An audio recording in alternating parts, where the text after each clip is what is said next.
The Hidden Power of Kindness, inspired by the theme of Image 198C170, tells the story of a young man named Jihad.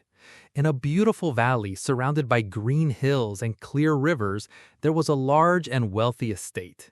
The estate belonged to a powerful landlord named Bashir. Bashir was a stern man who valued money, land, and power above all else. He believed that the world was divided into two kinds of people, those who rule and those who serve. He spent his days counting his gold coins, checking his property papers, and collecting heavy taxes from the poor farmers who worked on his land. Bashir had a son named Jihad. Jihad was a handsome and bright young man, but he was completely different from his father. While Bashir looked at the world with cold, calculating eyes, Jihad looked at the world with a heart full of empathy and deep compassion. From a very young age, Jihad possessed a unique quality. He could not bear to see the suffering of others. Whenever he saw a person in pain, his own heart would ache. The valley was beautiful, but it was also full of poverty.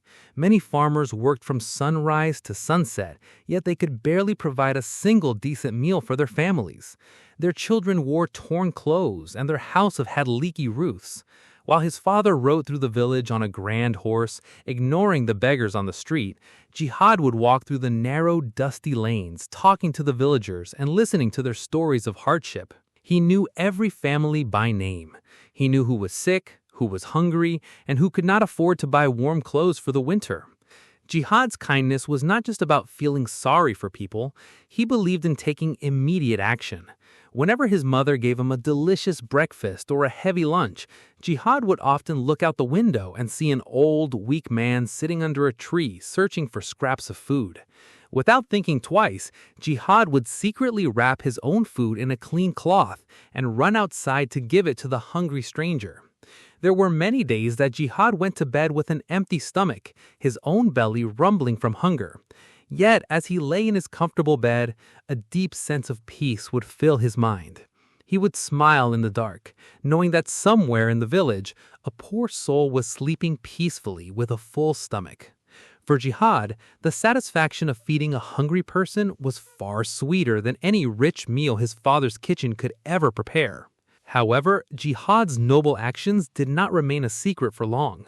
Bashir soon found out that his son was giving away food and money to the poor. Bashir was furious. He called Jihad to his grand study room, where the walls were covered with expensive paintings and books of wealth accounts. Bashir looked at his son with an angry expression and shouted that a future landlord should not act like a beggar. He told Jihad that the poor people were lazy and did not deserve charity. He said that giving them free food would only make them weaker and more dependent. Bashir warned Jihad that money did not grow on trees and that he was wasting the family's hard-earned wealth. He scolded Jihad harshly, telling him that if he continued this foolish behavior, he would not inherit a single piece of land. Jihad stood silently, listening to his father's harsh words. He felt sad that his father could not see the hidden power of kindness, but he did not argue. He knew that arguing would not change his father's heart. While his father was a constant source of discouragement, Jihad found a great source of inspiration and strength in his mother, Amina. Amina was a gentle and wise woman. She had married into the wealthy family, but she had never allowed the luxury to corrupt her soul. She secretly watched her son's actions and felt incredibly proud of him. Whenever Bashir went out to inspect the lands, Amina would call Jihad to her room. She would kiss his forehead and tell him that he was doing the right thing. She told him that true wealth is not counted in gold coins or acres of land, but in the number of hearts a person can touch. She encouraged him to continue his journey of generosity, telling him that God blesses those who help his creation. Amina would secretly give Jihad extra money from her own savings and tell him to use it to buy clothes and blankets for the needy. With her mother's love and support, Jihad's spirit became unstoppable. As time went by, Jihad's generosity expanded. He no longer just gave away his own food, he began to use every single penny of his pocket money to help the villagers. He did not spend money on expensive toys, fancy clothes, or luxury items like other rich young men did. Instead, he visited the market every week to buy bags of rice, flour, lentils, and fresh vegetables. He would then carry these heavy bags on his own shoulders and deliver them to the doorsteps of widows and disabled people who could not work. When the harsh winter arrived, bringing freezing winds from the mountains, Jihad noticed that the poor children of the village were shivering in thin, torn cotton shirts. It broke his heart. He immediately went to the local tailor and ordered dozens of warm woolen sweaters, coats, and thick blankets. He distributed them to the children and the elderly, ensuring that no one in the village would suffer from the bitter cold. The little children of the village loved Jihad dearly. Whenever they saw him walking down the path, they would stop playing and run towards him with joyful shouts, surrounding him like little birds. Jihad always had his pockets filled with small treats. He would give them sweet candies, colorful marbles, and storybooks. He would sit on the dusty ground with them, ignoring his expensive clothes, and play games, laugh, and tell them inspiring stories. He treated the poor children as if they were his own brothers and sisters. He became a symbol of hope, love, and light in their otherwise difficult lives. Through these continuous acts of selfless service, Jihad won the hearts of everyone in the entire kingdom. His name became synonymous with kindness. In every household, mothers would pray for his long life and good health. Farmers would take his name with immense respect, and the elderly would raise their trembling hands to bless him whenever he passed by. He was not just a landlord's son anymore, he was the prince of the people's hearts. The entire kingdom loved him deeply, not because of his father's immense power or wealth, but because of his own pure and golden heart. Then one day, an unexpected calamity struck the peaceful kingdom. A massive and terrifying storm, accompanied by endless torrential rain, hit the valley. The storm raged for 3 continuous days and nights. The fierce winds tore away the roofs of houses, uprooted ancient trees, and destroyed the standing crops in the fields. The river that flowed through the valley swelled rapidly and broke its banks, causing a devastating flood. The rushing water entered the village, washing away mud houses, cattle, and food stores. The entire village was submerged in deep water.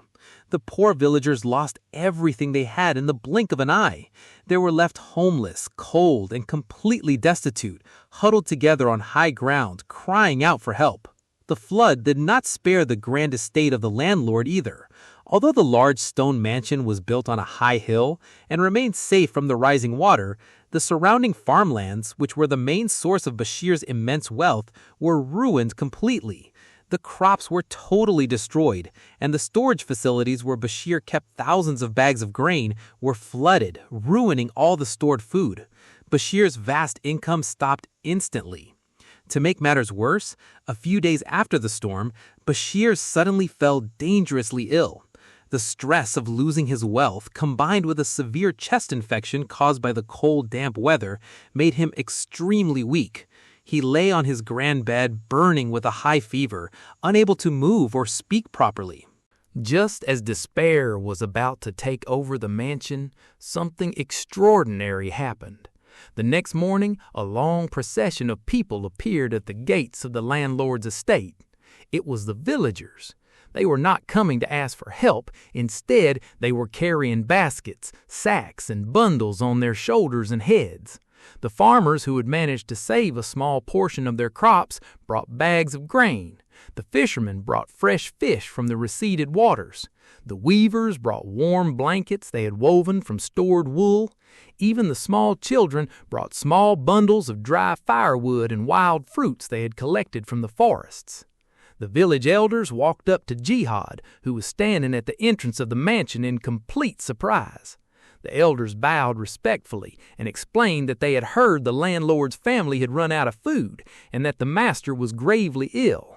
They stated that they could never forget how Jihad had cared for them, fed them when they were hungry, clothed them during the freezing winters, and spent his own pocket money to make their children smile.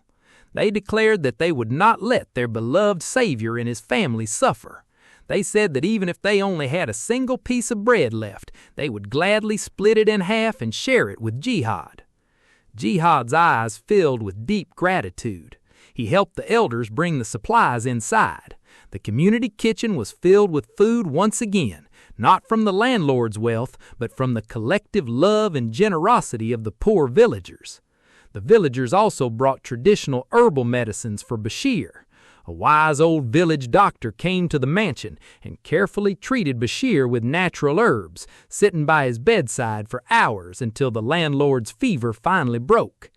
When Bashir finally opened his eyes and saw the rooms filled with food and the poor villagers standing outside praying for his recovery and working together to rebuild the estate, he was profoundly moved.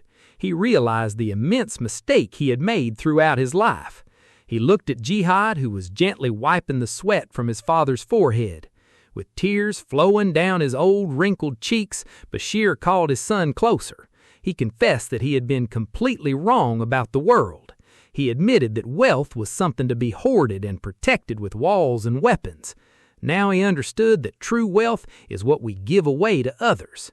He realized that by spending money on others, Jihad had not wasted the family's fortune. Instead, he had invested it in the safest and most valuable bank in the world, the human heart. Bashir realized that when you give to others, you are not making yourself poorer. In fact, you are enriching your own life in ways that money can never buy. The kindness Jihad had shown to the villagers had returned to protect them when they needed it most. It had saved their lives, saved their honor, and brought healing to their home. From that unforgettable day forward, the landlord's estate changed completely. Bashir recovered from his illness and became a transformed man.